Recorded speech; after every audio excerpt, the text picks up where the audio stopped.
Welcome back to another video of Class 9 Physics Chapter 3 Dynamics 1 Lecture Series.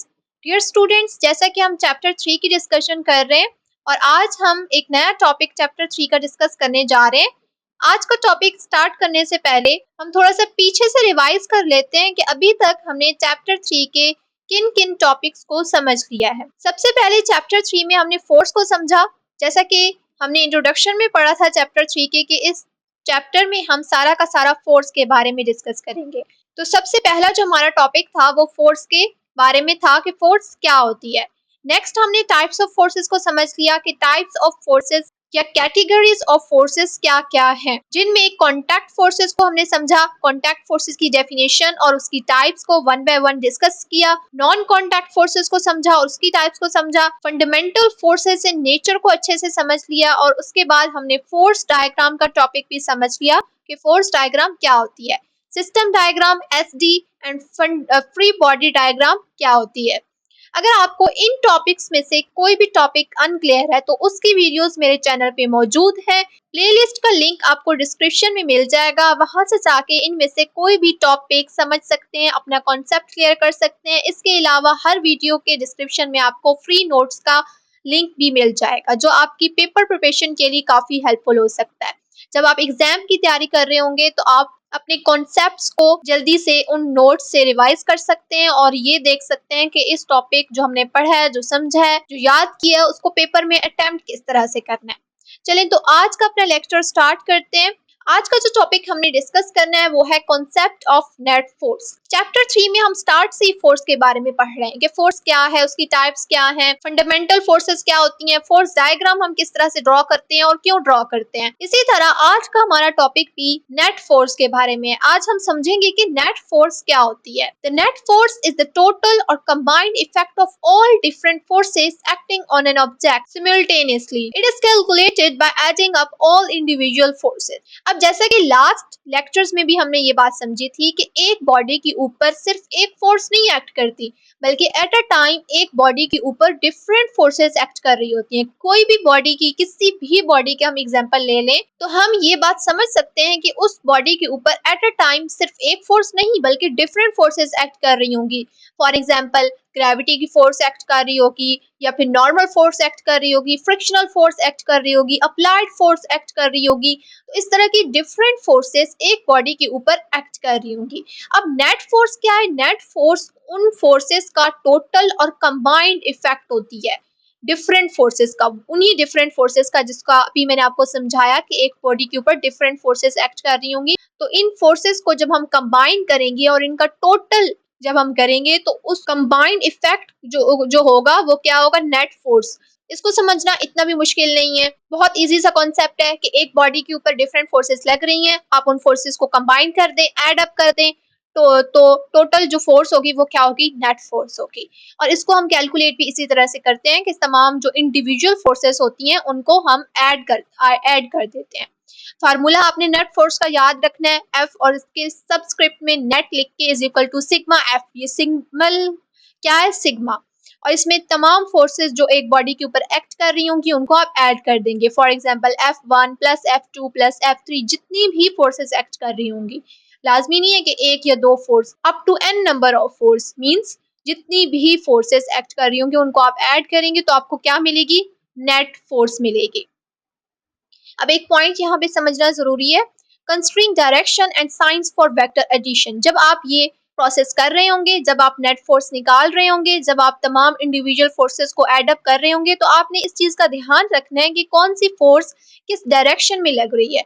Direction matter करेगी और sign matter करेगा, क्योंकि ये vector addition हो रही है। फोर्स जो है वो वेक्टर है, तो फोर्स क्या है? वेक्टर क्वांटिटी है, तो उसमें डायरेक्शन मैटर करती है। आज के ये लेक्चर में हम आगे जाके पढ़ेंगे कि कब कब हम फोर्सेस को ऐड करेंगे और कब सब्ट्रैक्ट भी करेंगे। तो वो कंडीशन होगी कि डायरेक्शन के ऊपर डिपेंड करेगी कि फोर्स किस डायरेक्शन में लग रही है। तो इसलिए यहाँ पे ये पॉइंट लिखा हुआ है कि डायरेक्शन और साइंस को वेक्टर एडिशन के लिए आपने कंसीडर करना है, इसका ख्याल रखना है कि फोर्स किस डायरेक्शन में लग रही है। चलें तो आगे कंटिन्यू करते हैं अपने लेक्चर को।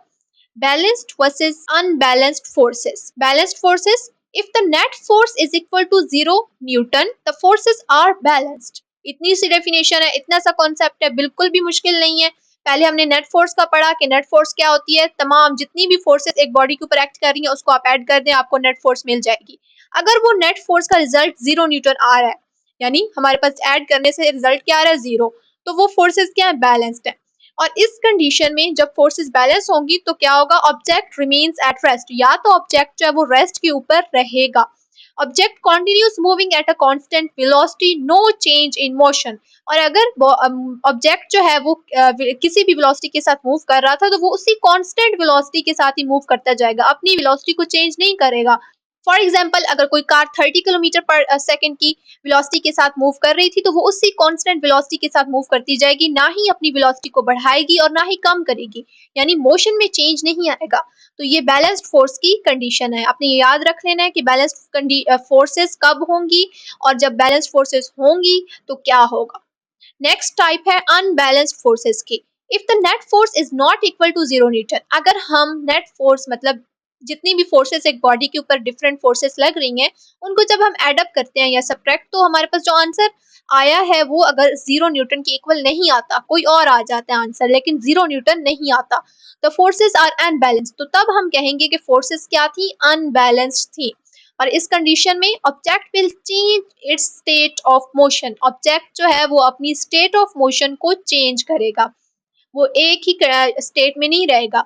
अगर रेस्ट में है तो मोशन में आ जाएगा, मोशन में था किसी वेलोसिटी के साथ मूव कर रहा था तो वो अपनी वेलोसिटी को चेंज कर लेगा।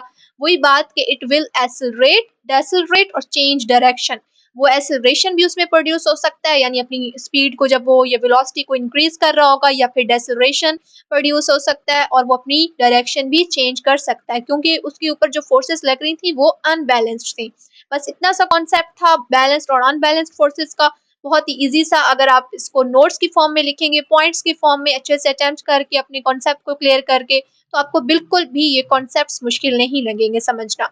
आगे चलते हैं, आगे क्या है कि आपको रियल लाइफ एग्जांपल दी गई है समझने के लिए कि किसी भी बॉडी के ऊपर बैलेंस्ड फोर्स कैसे होती है और अनबैलेंस्ड फोर्स कैसे होती है। इस चीज को समझने के लिए आपकी बुक पे टग ऑफ वार की एग्जांपल दी गई है और फिगर के जरिए भी आपको समझाया गया है। उसी एग्जांपल को हम समझते हैं। If team pulls with equal forces, यानी एक टीम है, फॉर एग्जांपल आप लेट कर लें कि एक टीम 1 है दूसरी टीम 2 है।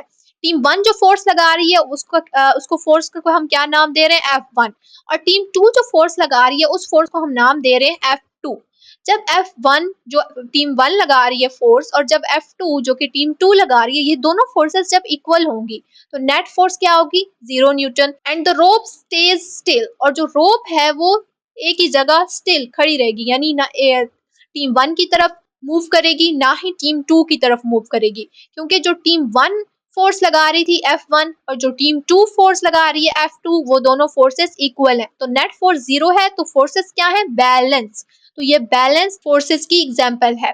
नेक्स्ट पॉइंट क्या है, if one team pulls with a greater force, let say कि F2 जो है वो ग्रेटर हो जाती है F1 से, टीम 2 ने ज्यादा फोर्स लगा दी है टीम 1 से, तो टीम 2 की फोर्स F2 जो है वो ग्रेटर हो गई है टीम 1 की फोर्स से F1 से, तो net force act towards the stronger team, जो नेट फोर्स होगी वो किस तरफ एक्ट करेगी, स्ट्रॉन्गर टीम की तरफ, और रोप उसी तरफ मूव कर जाएगी, यानी F2 की तरफ। टीम 2 ने ज्यादा फोर्स लगाई है तो रोप भी जाहिर सी बात है टीम 2 की तरफ मूव कर जाएगी। तो ये किसकी एग्जांपल है, अनबैलेंस्ड फोर्सेस की। इस तरह हमने रियल लाइफ एग्जांपल से भी बैलेंस्ड फोर्सेस और अनबैलेंस्ड फोर्सेस को समझ लिया।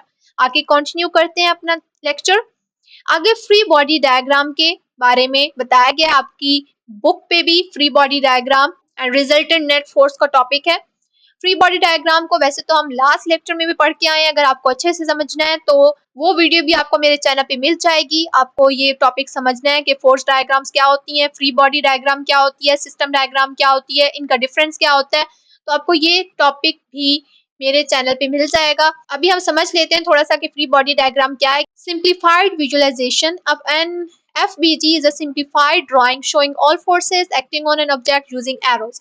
जो फ्री बॉडी डायग्राम है उसमें हम खुद से सिंप्लीफाई करके डायग्राम बनाते हैं और फोर्सेस को देखते हैं ऑब्जेक्ट के ऊपर। बस इतना सा समझ लें कि हम डायग्राम बनाते हैं और फोर्सेस देखते हैं कि इस ऑब्जेक्ट के ऊपर कौन कौन सी फोर्सेस एक्ट हो रही हैं। जब हमें पता चलेगा कि इस ऑब्जेक्ट के ऊपर कौन कौन सी फोर्सेस एक्ट हो रही हैं तो तभी तो हम उनको एड अप करेंगे या सबट्रैक्ट करेंगे और नेट फोर्स निकालेंगे। इसीलिए हम फ्री बॉडी डायग्राम बनाते हैं। Magnitude and direction. Arrow length shows the force magnitude and the arrow's direction shows where the force act. ये चीज हम पहले चैप्टर से पढ़ते आ रहे हैं, स्केलर वेक्टर कि फोर्स क्या है, वेक्टर क्वांटिटी है और ये एरो के जरिए रिप्रेजेंट होगी। एरो की जो लेंथ है वो फोर्स की मैग्नीट्यूड को बताएगी, जबकि एरो डायरेक्शन को कि किस डायरेक्शन में फोर्स लग रही है। और दोनों चीजें देखना इंपॉर्टेंट होता है, डायरेक्शन भी देखना इंपॉर्टेंट है क्योंकि ये क्या है, वेक्टर क्वांटिटी है, फोर्स क्या है, vector quantity. Finding net force, उसके बाद हम नेट फोर्स को कैसे फाइंड आउट करते हैं। Free body diagrams help us find the resultant net force by combining all forces using vector addition. वही बात है, जब आप न्यूमेरिकल को सॉल्व करेंगे, जब आपने नेट फोर्स को समझना है तो आपको फ्री बॉडी डायग्राम तो बनानी पड़ेगी, आपको डायग्राम बनानी पड़ेगी, फिर आपको समझ आएगी कि इस डायग्राम जो ऑब्जेक्ट है इसके ऊपर कौन कौन सी फोर्सेस एक्ट हो रही हैं। उन फोर्सेस को फिर आप एडअप करेंगे या सब्ट्रैक्ट, डायरेक्शन के हिसाब से जब देख के कि इसमें आप एडअप करना है या फिर सब्ट्रैक्शन करनी है, तब आपको नेट फोर्स जाकर मिलेगी। तो इसीलिए free body diagram net force को फाइंड आउट करने के लिए इंपॉर्टेंट है। नेक्स्ट आगे है रिजल्टेंट नेट फोर्स। अब नेट फोर्स हम बात कर रहे हैं नेट फोर्स की, रिजल्टेंट फोर्स की। तो रिजल्टेंट नेट फोर्स को वैसे तो हम ऊपर भी पढ़ के आ चुके हैं और ये रिजल्टेंट नेट फोर्स भी बिल्कुल वैसा ही सेम कॉन्सेप्ट है कि since force is a vector quantity, force क्या है, वेक्टर क्वांटिटी है, तो vector sum of all the forces acting on an object is called the resultant और नेट फोर्स। रिजल्टेंट फोर्स और नेट फोर्स एक ही चीज है। नेट फोर्स की डेफिनेशन जो हमने पढ़ी है वही आप याद कर लें, या फिर रिजल्टेंट फोर्स की तो वो सेम ही है। रिजल्टेंट फोर्स को भी हम फर्स्ट चैप्टर में भी पढ़ के आए हैं, तो ये कॉन्सेप्ट जो है वो आपके लिए न्यू नहीं है, पहले भी आपने पढ़ा हुआ है कि एक ऑब्जेक्ट के ऊपर जितनी भी फोर्सेस लग रही हैं उनका वेक्टर सम क्या है। जब हम लेंगे तो वो जो हमारे पास एक फोर्स आएगी कंबाइन, वो क्या होगी, रिजल्टेंट फोर्स। जैसा कि हमारे पास इस तरह आप समझ लें कि जैसा कि हमारे पास नंबर्स होते हैं, 3 एक नंबर है, फॉर एग्जांपल 3, दूसरा क्या है 2। जब हम 3 + 2 करते हैं तो हमारे पास 5 एक नंबर आता है ना, तो ये 5 को आप समझ लें जैसे रिजल्टेंट फोर्स है। हमारे पास डिफरेंट फोर्सेस थी, जैसे कि एक फोर्स 3 की थी और दूसरी क्या थी 2 की। जब हमने उन दोनों को ऐड किया तो हमारे पास एक फोर्स आई है। तो इसी तरह उस फोर्स को हम क्या कहते हैं, रिजल्टेंट फोर्स या फिर नेट फोर्स, दोनों एक ही कॉन्सेप्ट चीज है। Both terms resultant force and net force are used interchangeably. वही बात जो मैं आपको अभी बार बार बता रही हूँ कि रिजल्टेंट फोर्स और नेट फोर्स एक ही चीज है। It represents a single force that has the same effect as all the individual forces combined. ये एक सिंगल फोर्स होती है जो कि सेम इफेक्ट को रिप्रेजेंट करती है, जो कि उन फोर्सेस का जो कि एक ऑब्जेक्ट के ऊपर एक्ट कर रही होती हैं। डिफरेंट फोर्सेस एक्ट कर रही हैं एक ऑब्जेक्ट के ऊपर, जब हम उनको एड अप करते हैं और हमारे पास नेट फोर्स आती है तो उसका इफेक्ट सेम ही होता है उन फोर्सेस के इक्वली। आगे देखते हैं कि आगे हमें क्या बताया गया, how to find the resultant force. अब क्वेश्चन आता है कि रिजल्टेंट फोर्स को कैसे फाइंड आउट किया जाए। अब नेट फोर्स को हमने ऊपर भी देखा, नेट फोर्स की डेफिनेशन में भी, कि कैसे फाइंड आउट करेंगे, जितनी भी फोर्सेस हैं उनको ऐड अप कर देंगे, लेकिन हर सिचुएशन में हर केस में ऐड नहीं करना होता, तो कभी हम सब्ट्रैक्ट भी कर रहे होंगे। पहला पॉइंट है forces in the same direction. जब फोर्सेस सेम डायरेक्शन में होंगी, जितनी भी फोर्सेस लग रही हैं एक बॉडी के ऊपर, जब उनकी डायरेक्शन सेम है, यानी सारी की सारी अगर एक ही डायरेक्शन में लग रही हैं, तो हम उनके मैग्नीट्यूड्स को ऐड कर देंगे। ये सिचुएशन होगी तो तब हम ऐड करेंगे F1 + F2 और हमारे पास क्या आ जाएगी, F नेट। F नेट क्या है, वही रिजल्टेंट फोर्स और नेट फोर्स एक ही है। सेकंड पॉइंट क्या है, फोर्सेस इन ऑपोजिट डायरेक्शन। जब फोर्सेस ऑपोजिट डायरेक्शन में होंगी, फॉर एग्जांपल एक बॉडी के ऊपर अगर फ्रिक्शनल फोर्स भी लग रही है, अप्लाइड भी लग रही है, ग्रेविटेशनल फोर्स भी लग रही है, नॉर्मल फोर्स भी लग रही है, लेकिन उनकी जो डायरेक्शन है वो ऑपोजिट है एक दूसरे से। जैसा कि ग्रेविटी की जो फोर्स है वो डाउनवर्ड लगती है, लेकिन नॉर्मल फोर्स अपवर्ड लगती है, तो दोनों क्या है, ऑपोजिट डायरेक्शन में है। तब हम कैसे रिजल्टेंट फोर्स और नेट फोर्स फाइंड करेंगे, सब्ट्रैक्ट करके। उनके जो मैग्नीट्यूड्स होंगे ना, जितनी जितनी फोर्स वो लग रही होगी, जितने न्यूटन की, उनके मैग्नीट्यूड को हम सब्ट्रैक्ट कर देंगे, F1 - F2 कर देंगे। ये चीजें, ये इंपॉर्टेंट है, आपने याद रखना है, इसको समझ लेना है। पॉइंट्स बना के अपने पास नोट्स में बेशक आप बना लें और उसमें नोट कर लें कि हम रिजल्टेंट फोर्स कैसे फाइंड आउट करते हैं, नेट फोर्स कैसे फाइंड आउट करते हैं। ये आपसे कॉन्सेप्चुअल, न्यूमेरिकल में, MCQs में पूछे जा सकते हैं। थर्ड पॉइंट है फोर्सेज एट एन एंगल। और जब फोर्सेज जो है वो एंगल बना रही होंगी, तो तब हम उनको कैसे फाइंड आउट करेंगे, यूज द पैरेललोग्राम और head to tail rule. Head to tail rule हम यूज करके वेक्टर एडिशन जैसे हम की थी, हमने फर्स्ट चैप्टर में head to tail rule adding vectors वाला जो टॉपिक है वो भी मैं आपको अच्छे से पढ़ा के आ चुकी हूँ पीछे। अगर आपको वो टॉपिक अनक्लियर है तो उसकी वीडियो मेरे चैनल पे मिल जाएगी, प्लेलिस्ट चैप्टर 1 की, एडिंग वेक्टर क्वांटिटीज। आगे है एग्जांपल्स देख लेते हैं कि कैसे हमने ऐड करना है, कैसे subtract. 4 Newton plus 4 Newton forces in the same direction. जब फोर्सेस सेम डायरेक्शन में, एक फोर्स भी 4 न्यूटन में लग रही है, 4 न्यूटन की फोर्स जो है वो एक डायरेक्शन में लग रही है, दूसरी फोर्स जो है वो भी 4 न्यूटन की है और वो भी सेम डायरेक्शन में लग रही है। डायरेक्शन देखनी है आपने। अगर दोनों फोर्सेस सेम डायरेक्शन में है तो हमने उनको ऐड कर दिया, 4 प्लस 4 8 न्यूटन हमारे पास रिजल्ट आया। अगली एग्जांपल है ऑपोजिट डायरेक्शंस की, कि अगर एक फोर्स 4 न्यूटन की एक डायरेक्शन में लग रही है तो दूसरी फोर्स 4 जो है 4 न्यूटन की वो ऑपोजिट डायरेक्शन में लग रही है। दोनों फोर्सेस की डायरेक्शन सेम नहीं है तो इनको हम ऐड नहीं करेंगे, इनको सब्ट्रैक्ट करेंगे। और 4 माइनस 4 जब हमने किया तो हमारे पास आंसर क्या है, 0 न्यूटन। आगे एग्जांपल्स हैं, दो और एग्जांपल्स आपको दी गई है, एक 11 न्यूटन और दूसरी 5 न्यूटन की। Forces in the same direction, वही सेम बात, अगर सेम डायरेक्शन में है तो उनको ऐड कर देना है, अगर ऑपोजिट में है तो उनको सब्ट्रैक्ट कर देना है। की पॉइंट देख लें, द रिजल्टेंट और net force determines whether an objects motion will change और रिमेन कांस्टेंट। ये जो रिजल्टेंट और नेट फोर्स होती है ये इस चीज को डिटरमिन करती है कि ऑब्जेक्ट की मोशन जो है चेंज होगी या सेम रहेगी, ये इस चीज को डिटरमिन कर रही होती है। अब आप समझ गए होंगे कि कैसे चेंज होगी। चेंज तभी होगी जब अनबैलेंस्ड फोर्सेस हो जाएंगी, जबकि जब हम नेट फोर्स निकालेंगे और 0 न्यूटन की इक्वल अगर वो आ जाएगी तो ऑब्जेक्ट की जो मोशन है वो कांस्टेंट रहेगी, रिमेन कांस्टेंट। तो नेट फोर्स से और रिजल्टेंट फोर्स से हम इस चीज को डिटरमिन करते हैं। ये पॉइंट आपको पता होना चाहिए कि नेट फोर्स क्यों हेल्पफुल होती है हमारे लिए। समरी देख लेते हैं आज के लेक्चर की। अगर ऐसी सिचुएशन है कि दो फोर्सेस इक्वल हैं, इक्वल मतलब अगर एक 5 न्यूटन की है और दूसरी भी 5 न्यूटन की, इसका मतलब इक्वल है।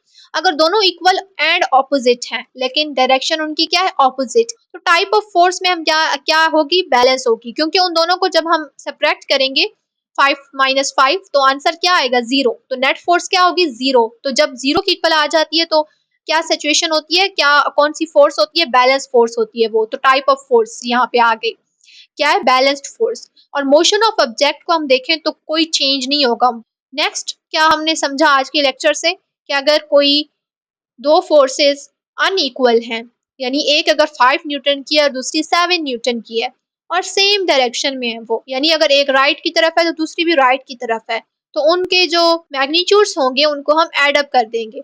जब हम ऐड करेंगे तो आंसर 0 न्यूटन की इक्वल ऑब्वियसली नहीं आएगा। तो आंसर जब 0 न्यूटन की इक्वल नहीं आएगा तो वो टाइप ऑफ फोर्स क्या होगी, अनबैलेंस्ड। और मोशन ऑफ ऑब्जेक्ट चेंज होगी, या तो ऑब्जेक्ट एक्सेलरेट करेगा या डेसेलरेट करेगा, अपनी डायरेक्शन को चेंज करेगा, लेकिन चेंज होगी उसकी मोशन। ये था हमारा आज का लेक्चर। अपना लास्ट पॉइंट देखते हैं नेट फोर्स के बारे में। The net force is a critical factor in predicting an objects future state of motion.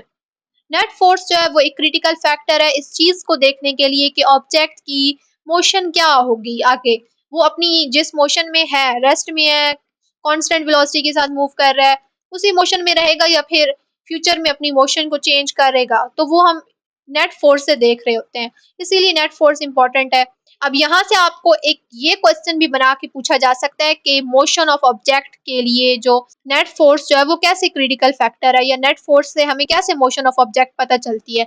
तो आप कैसे समझाएंगी, अगर आपका कॉन्सेप्ट क्लियर होगा तो तब आप अपनी वर्डिंग में भी लिख के समझा सकते हैं कि नेट फोर्स से हमें ऑब्जेक्ट की मोशन जो है वो पता चलती है कि फ्यूचर में ऑब्जेक्ट जो है वो अपनी स्टेट ऑफ मोशन को चेंज करेगा या नहीं करेगा। और फिर आप अच्छे से क्लियर करेंगे अपने कॉन्सेप्ट को रीजन देके कि कैसे वो अपनी मोशन को चेंज नहीं करेगा, कब और कब करेगा। तो ये जो ऊपर समरी आपको दी गई है इसको अच्छे से देखें, समझें। और आज का हमारा जो लेक्चर था वो इसी बारे में था, नेट फोर्स को समझना, नेट फोर्स क्या होती है, बैलेंस्ड फोर्सेस क्या होती हैं और अनबैलेंस्ड, और नेट फोर्स को हम फाइंड आउट कैसे करते हैं। ये मेन पॉइंट्स थे। चलें तो आपकी बुक की तरफ चलते हैं। आपको बुक से मैं बताती हूँ कि आज का जो टॉपिक हमने पढ़ा है वो कौन सा है। लास्ट लेक्चर में हमने टॉपिक 3.1.3 फोर्स डायग्राम का पढ़ा था और आज का जो लेक्चर हमारा था वो 3.1.4 कॉन्सेप्ट ऑफ नेट फोर्स। जो लेक्चर के नोट्स का लिंक आपको डिस्क्रिप्शन में मिलेगा, वो नोट्स आपकी इसी बुक से बनाया गया है, नेशनल बुक फाउंडेशन। आज का लेक्चर भी यहीं से प्रिपेयर किया गया है, इसकी आपको परेशान होने की जरूरत नहीं है। अपनी बुक्स अपने पास खोल के रखा करें, नोट्स को डाउनलोड कर लिया करें और बुक के ऊपर भी हेडिंग्स बना लिया करें जो पॉइंट अनक्लियर होता है उसको कमेंट में पूछ लिया करें। सबसे पहले हमने नेट फोर्स का पढ़ा, नेट फोर्स क्या होती है, फिर उसके बाद बैलेंस्ड फोर्सेस और अनबैलेंस्ड को पढ़ा, रियल लाइफ एग्जांपल से समझा कि नेट फोर्स से कैसे हम टाइप ऑफ फोर्स का अंदाजा लगाते हैं कि फोर्सेस बैलेंस हैं या अनबैलेंस्ड। तो टग ऑफ वॉर की एग्जांपल के जरिए हमने बैलेंस्ड और अनबैलेंस्ड फोर्सेस को समझा। उसके आगे फ्री बॉडी डायग्राम को समझा, फ्री बॉडी डायग्राम क्या होती है और ये रिजल्टेंट और नेट फोर्स को फाइंड आउट करने के लिए क्यों जरूरी है, हम फ्री बॉडी डायग्राम क्यों बनाते हैं। फिर रिजल्टेंट और नेट फोर्स की डेफिनेशन भी समझी, वही डेफिनेशन यहाँ पे भी लिखी गई है। फिर उसके बाद हमने ये देखा कि हम कैसे रिजल्टेंट और नेट फोर्स को फाइंड आउट कर सकते हैं। ये फिगर जो आपको दी गई है 3.7, इसको आप देखें तो आपको अच्छे से समझ आ जाएगी इस पॉइंट की कि कैसे हमने नेट फोर्स और रिजल्टेंट फोर्स को फाइंड आउट करना है। बिल्कुल वही, और यहाँ पे तो अच्छे से बल्कि फिगर के जरिए समझाया गया है। अगला टॉपिक जो है 3.2 न्यूटन्स लॉस ऑफ मोशन, इंशाल्लाह उसको अगले लेक्चर में कवर करेंगे।